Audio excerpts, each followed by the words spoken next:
conversation is actually Lokoja here in Kogi. I suspect that discussion was waited until TEDx came to Ghana.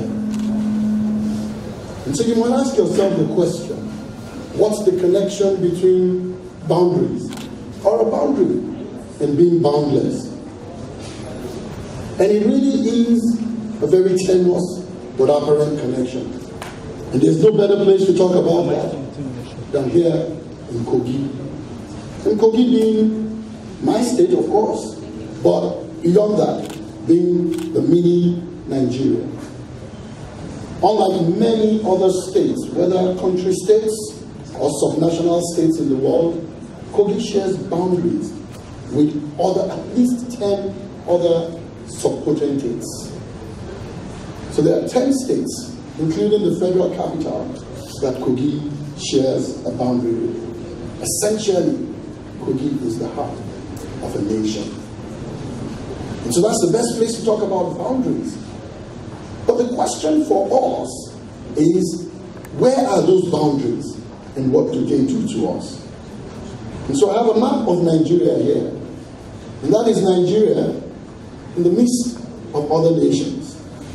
And so what the issue is in our country is that the boundaries within the country, the boundaries within the states are bold. But the outer boundary of the country is not so bold. Those boundaries are bolder in our minds than they are on the map. And so you must question the reason why the boundaries within are bolder. The whole purpose of boundaries is to demarcate. But an unintended purpose of boundaries is to constrict. And so here we are in a country where are we going to continue to focus on the boundaries, or we will choose to unlock the boundless energy that exists in the people? Our greatest resources are at best exploited and yet unexplored. Whether solid minerals in Kogi or oil and gas in the Niger Delta, or the 180 million people, 60% of which are young people.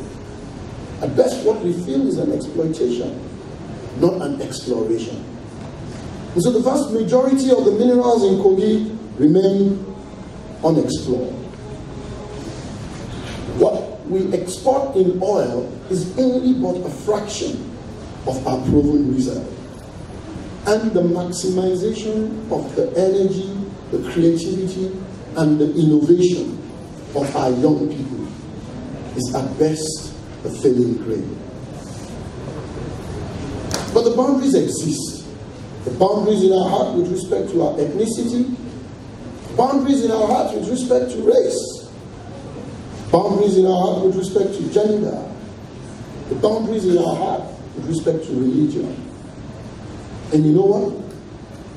That difficult boundary that is otherwise characterized as state of origin. But what these boundaries do is to hold us back. And on a day that we're talking about daring to be different, you belong in a generation that can change that.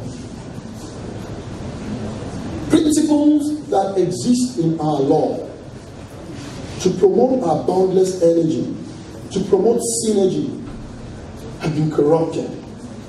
And they now do what? They constitute boundaries. The zoning, political office rotation, federal character, they're not bad. The principles behind each of these projects or policies, as they were, was for inclusion, was to ensure that everybody had a role, was for fairness. But corrupted, it is now used for exclusion. It is used to promote what exactly it was created to prevent. And so because of these boundaries, our energies remain locked, our potentials remain locked, and the synergy that we can get to make our country or the world a greater place at best remains untapped. And so the question today is, no matter how difficult, no matter how ambitious, no matter how hard the road to difference is, would we rather remain in the circle of faith, like the gentleman who presented the spoken word said, or will we take on the hard road of making change? And it's a good place to talk about that at TEDx in Canada, because someone said earlier, here I suspect that the energy that is yet untapped and locked in the talent that exists in the nation will become tapped. And so here we are, in this century, years after a book was written, The World is Flat by Thomas Friedman. Someone comes to the conclusion that at the end of the day, technology, entertainment, and design makes the world flat. But here we are, in that same world, living within boundaries.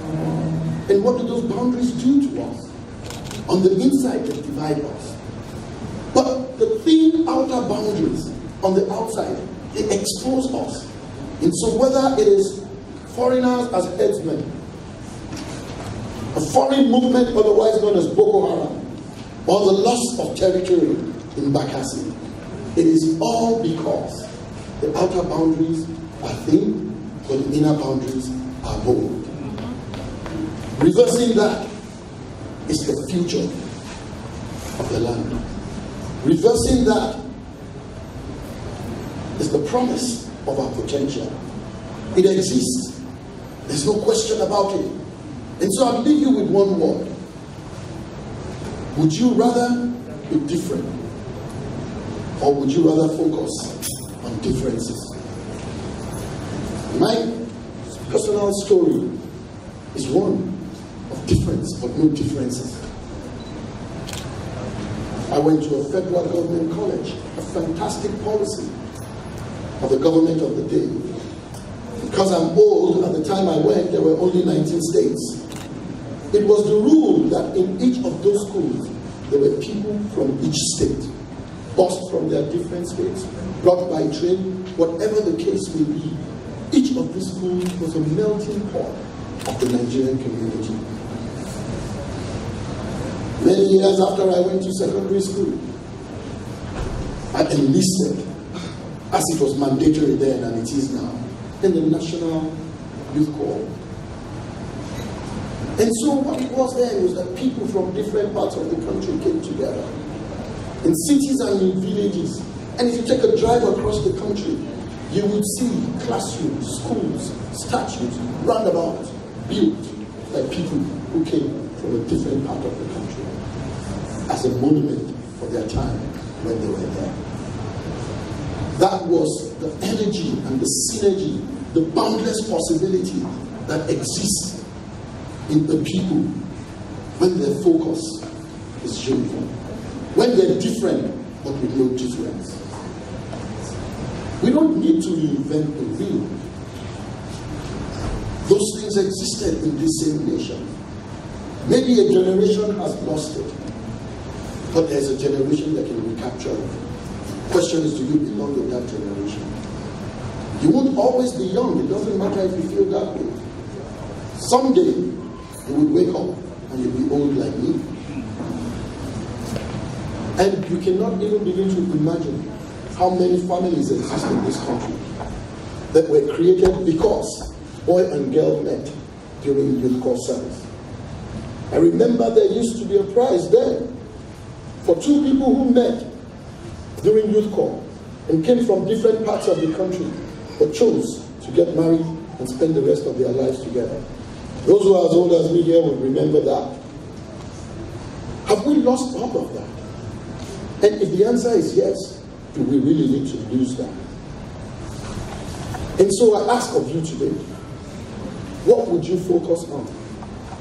The boundaries on the map that have translated to our minds, or the boundless energy and synergy that exists in our diversity? Remember that every principle, even if set up to promote inclusion, that does otherwise is against the people. Thank you very much.